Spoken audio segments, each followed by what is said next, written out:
Hello, my name is Lyn Widmyer, and I'm a member of the League of Women Voters of Jefferson County. This session is being recorded on Thursday, August 13th. The upcoming election is not far away. November 3rd is really sort of right around the corner. And we know many people have questions about the process to cast their vote. And there will be 3 ways to vote: by absentee ballot, early voting at the courthouse only, or on election day, voting in person at your precinct. We are very fortunate to have with us today Nikki, who is the Chief Deputy Clerk for Elections for Jefferson County, to help explain to voters what's involved with each approach.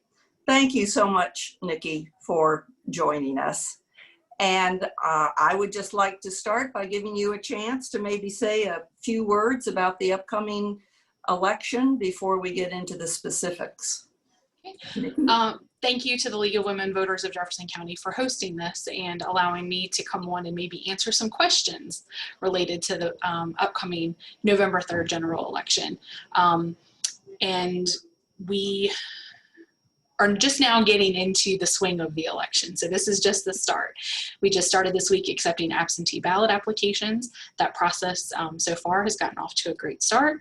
I will hopefully answer a lot of questions during the session. However, if there's anything that I don't answer, I don't touch on, or maybe you need some more details, you can go to govotewv.com. That is a website through the Secretary of State's office, and it's kind of a comprehensive website for all you need to know about voting in West Virginia. So I definitely encourage voters to use that website. That's where you can go on to apply. That's where you can find answers to many of your questions, because our office is going to be a little difficult to get a hold of at certain points. We're going to get a little busy. So again, thanks for having me. Thank you. And we will have that website posted on the League of Women Voters website, which I have posted behind us, lwv-jcwv.org. So before we start getting into the mechanics of all this, let me just remind people that you must be an eligible voter to participate in the election process. And I'll ask Nikki to get into that a little later, but you have until October 13th to get registered if you are not already. So why don't we start with the, you said the absentee ballot process has already begun. Could you talk a little bit about the process of how to get an absentee ballot and what to do with it? And again, let me remind our listening audience that the details and the specifics of this process are on the website that Nikki mentioned, govotewv.com. Right. So our intent today is just to give you a general overview and encourage you to go to that website for more detail. So Nikki, tell us a little bit about the process to vote by absentee ballot. Okay. The first step in the process is you have to apply. We do not send out ballots to every voter. We have to have that application in hand. So you can apply several different ways. You can apply online through a portal at govotewv.com. That portal is very easy to use. If you have problems using it, maybe you're not understanding the process, you can always give us a call. We can help walk you through that process. However, if you don't want to do it online, you can print the application from that website, send it to us either by email or by mail. Our contact information is on that website. It doesn't need to be a scanned copy if you email it to us. A lot of college kids don't have access to scanners. So what we do is tell them to take a clear picture with their cell phone and email it over to us. So it's super easy to get your application into our office. And if you don't have access to the website, you can call our office and we can mail you a paper application that you can then return to us. So the first process is applying and returning that application. Once we get that application in, September 18th, we'll start mailing ballots. Once the ballots are mailed out, they have clear instructions on how to mark your ballot, how to return it in the postage paid envelope back to our office. If you don't want to use the postal service, you can hand deliver your absentee ballot to our office. However, code does restrict absentee ballot delivery, so one person can deliver 2 ballots only. So if you're in a household of 4 people, you can only hand deliver 2 of those. Another person would have to hand deliver the other 2.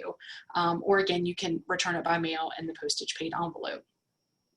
Through this whole process, applying your ballot being mailed out and being returned to us, you can also track your ballot at govotewv.com.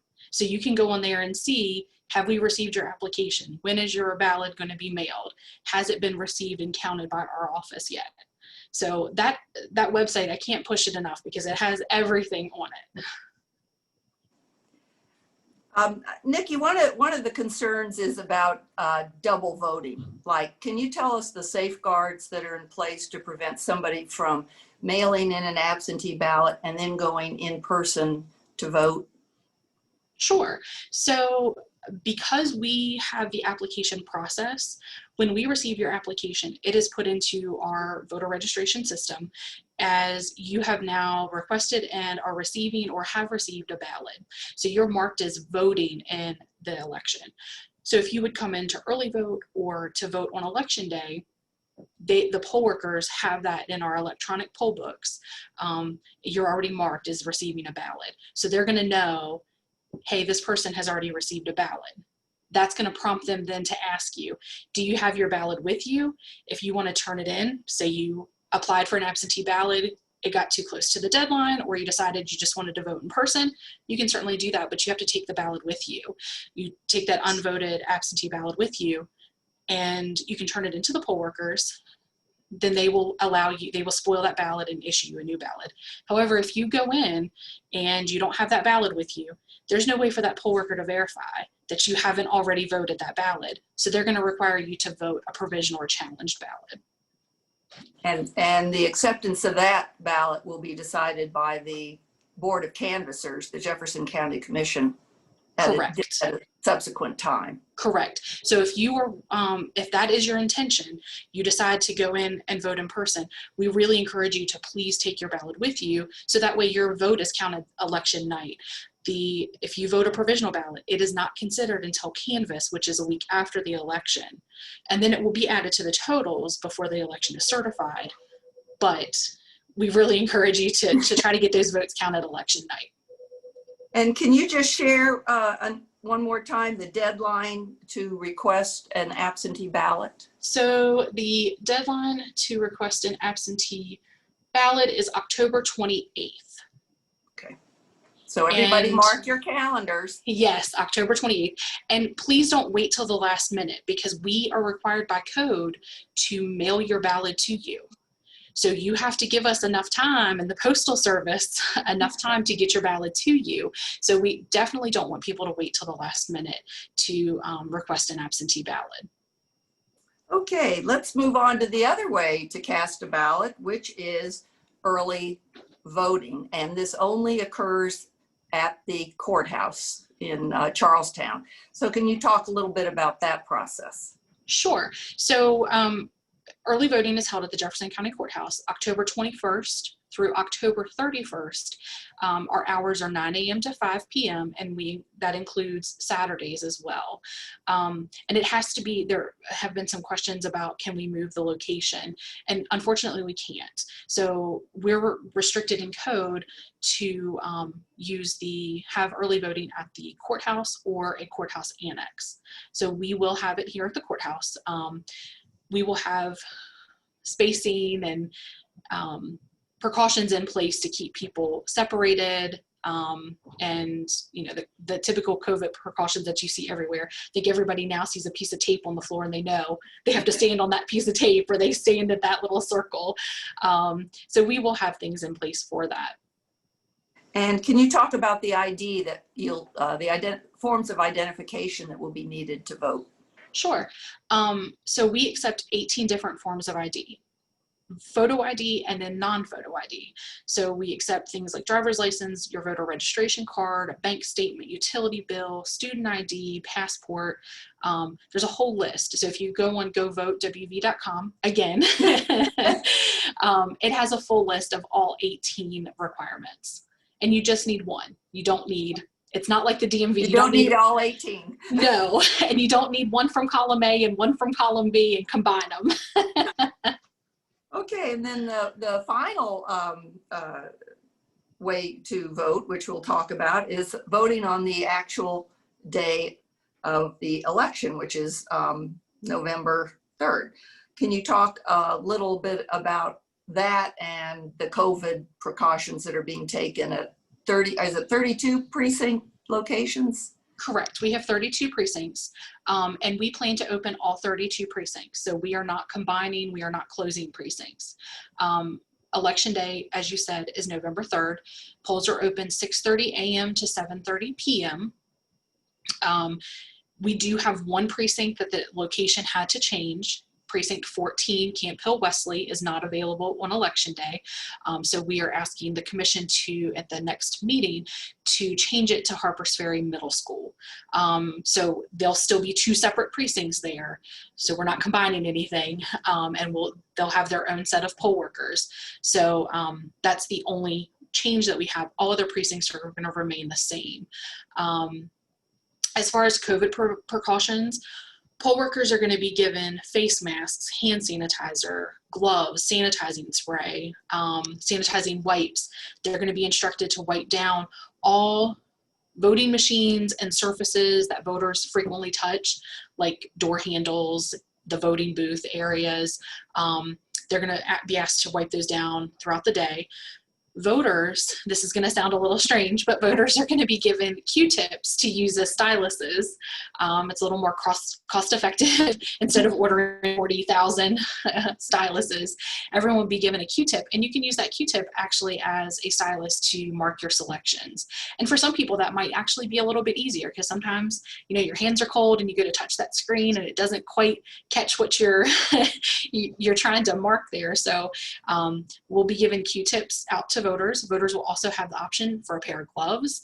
They'll have hand sanitizer available for them to use. Most poll workers probably will ask people to use the hand sanitizer prior to checking in, before they touch that stylus to sign the electronic poll book.